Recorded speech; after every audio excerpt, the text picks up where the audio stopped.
Genesis chapter 2. Thus the heavens and the earth were finished, and all the host of them. And on the seventh day God ended his work which he had made.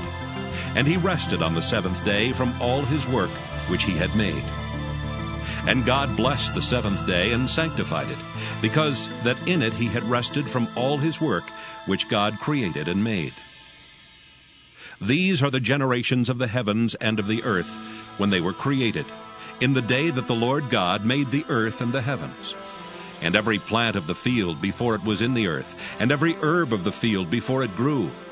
For the Lord God had not caused it to rain upon the earth, and there was not a man to till the ground. But there went up a mist from the earth, and watered the whole face of the ground.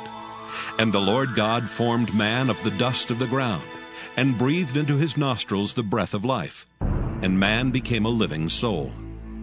And the Lord God planted a garden eastward in Eden, and there he put the man whom he had formed. And out of the ground made the Lord God to grow every tree that is pleasant to the sight, and good for food, the tree of life also in the midst of the garden, and the tree of knowledge of good and evil. And a river went out of Eden to water the garden, and from thence it was parted and became into 4 heads. The name of the first is Pison. That is it which compasseth the whole land of Havilah, where there is gold. And the gold of that land is good. There is bdellium and the onyx stone. And the name of the second river is Gihon. The same is it that compasseth the whole land of Ethiopia. And the name of the third river is Hiddekel. That is it which goeth toward the east of Assyria. And the fourth river is Euphrates. And the Lord God took the man and put him into the garden of Eden to dress it and to keep it.